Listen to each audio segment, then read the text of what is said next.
ছিল, যেখানে 8 বছরে 15 কোটি টাকা, 1 বছরেই 13 কোটি টাকা। দুর্নীতি দমন কমিশন প্রধান কার্যালয়ে এনফোর্সমেন্ট ইউনিট থেকে আমরা একটা অভিযান পরিচালনার জন্য আজকে এখানে এসেছি। অভিযোগটির মূল বিষয় ছিল বাংলাদেশ ক্রিকেট বোর্ডে বিভিন্ন ক্রিকেট লিগের বাছাই প্রক্রিয়ায় দুর্নীতির মাধ্যমে অবৈধ অর্থ অর্জন সহ নানাবিধ দুর্নীতি এবং অনিয়মের অভিযোগের প্রেক্ষিতে আজকের মূলত এই এনফোর্সমেন্ট অভিযানটি। এখানে আমাদের কাছে সুনির্দিষ্ট কিছু অভিযোগ ছিল, তার মধ্যে আছে 3rd ডিভিশন কোয়ালিফাইংয়ের ব্যাপারে 2023 সালে টিম সিলেকশন সহ বিগত হয়েছে। আমরা এখানে এসে দেখেছি যে আগে টিম সিলেকশন বা তাদের আবেদনের জন্য ফি নির্ধারণ ছিল 5 লক্ষ টাকা। তখন 2 অথবা 3টা টিম এখানে শুধুমাত্র আবেদন করত, তা থেকেই তারা বাছাই করত 2টা অথবা 1টা টিম এরকম। কিন্তু এবছর দেখা গেছে যে আপনার ফি যখন 1 লক্ষ টাকা করে দিল, তখন 60টা ক্লাব হচ্ছে অ্যাপ্লাই করেছে।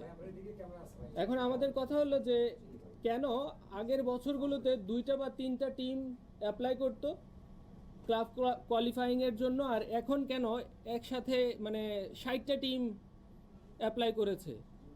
এটা হয়তোবা কিছু বিপিএল এর 3rd আসর থেকে 10ম আসর পর্যন্ত টিকিট সেলিংয়ের যেই আয়টা, আপনারা জানেন যে বিসিবির মানে অন্যান্য আয়ের একটা পার্ট হচ্ছে টিকিট সেলিং থেকে আয় আসে।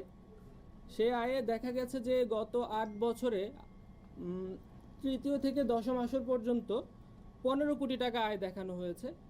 কিন্তু বিসিবি যখন নিজেরা দায়িত্ব নিল যে আমরাই টিকিট সেল করব, তখন 11তম আসরে আয় দেখানো হয়েছে প্রায় 13 কোটি টাকা, যেখানে 8 বছরে 15 কোটি টাকা, 1 বছরেই 13 কোটি টাকা। এখানে হয়তোবা অ্যানোমালি কি থাকতে পারে সেটা আমরা রেকর্ডপত্র সংগ্রহ করছি।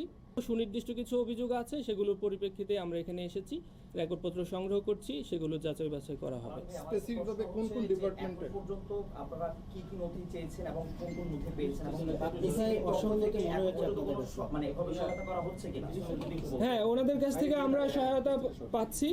এখানে সিইও আছেন, যে 3rd ডিভিশন কোয়ালিফাইংয়ের যে ব্যাপারগুলো বিগত 5 থেকে 7 বছরে যারা যারা অংশগ্রহণ করেছে, পার্টিসিপেট করেছিল, ওই নির্দিষ্ট ফিটা জমা দিয়ে ওরকম যে লিস্টটা আছে সেটা সংগ্রহ করেছি, এবং তখনকার রিকোয়ারমেন্টগুলো কী ছিল, বর্তমান রিকোয়ারমেন্টগুলো কী আছে, সেগুলো আমরা আসলে তুলনামূলক আলোগুলো পর্যালোচনা করলে দেখলে বোঝা যাবে যে আসলে এখানে প্রকৃতপক্ষে কী অসঙ্গতি ছিল। মুজিব 100 টুর্নামেন্টের কথা বললেন ওখানে আপনি একটু মুজিব 100-এ সহ যে প্রোগ্রামটা হয়েছিল, এখানে ইন টোটালি প্রায় হচ্ছে 25 কোটি টাকার মতো হচ্ছে খরচ দেখানো হয়েছে। বাট অ্যাকচুয়াল আমরা যে অভিযোগ পেয়েছি হিসেবের কথা বলতেছি, বাট অ্যাকচুয়াল খরচ হয়েছে 7 কোটি সামথিং। এখানে প্রায় 19 কোটি টাকা মানে খরচ দেখানো হয়নি, না দেখে সামহাও এটা সরানো হয়েছে কিছু, এরকম একটা অভিযোগ পেয়েছি। তো এখন পর্যন্ত যেটা হচ্ছে এটার ব্যাপারে ফিনান্স ডিপার্টমেন্টের কাছে আমরা ডকুমেন্টগুলো চাইছি। তো আমরা যেটা এখন পর্যন্ত বুঝতে পারছি যে লাস্ট কিছু আমাদের অভিযোগ প্লাস হচ্ছে কিছু ডকুমেন্ট পর্যালোচনায় এখানে প্রায় 19 কোটি টাকা মতো হচ্ছে অ্যানোমালিস আছে। আর হচ্ছে এখানে টিকিট বিক্রি বাবদ প্রায় 2 কোটি টাকার মতো আয় হয়েছে। এটাও আমরা অভিযোগ পাইছি যে এই 2 কোটি টাকাও খরচ দেখানো হয়নি। তো সেই হিসেবে এই যে টাকা সরানো বা আত্মসাতের ইস্যুটা এখানে আরও একটু বাড়তে পারে, 20 কোটিও প্লাস হতে পারে।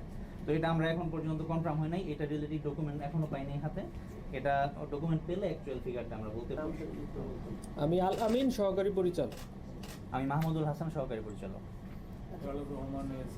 আচ্ছা, আমরা একটু বিসিবির কাছ থেকে, যেহেতু তারা আসছেন, আপনাদের এই যে নথিপত্র দিচ্ছে বা আপনাদের কাছে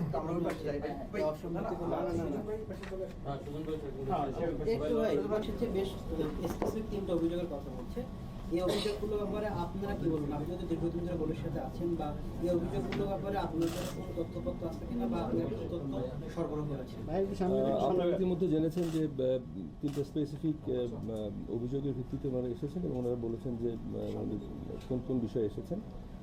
আমাদের কাছে এই সংক্রান্ত যে সমস্ত ইনফরমেশন বা যে সমস্ত তথ্য বা ডকুমেন্টস আছে, এগুলো ওনারা চেয়েছেন। আমরা আমাদের রিলেভেন্ট ডিপার্টমেন্টকে বলেছি যে যে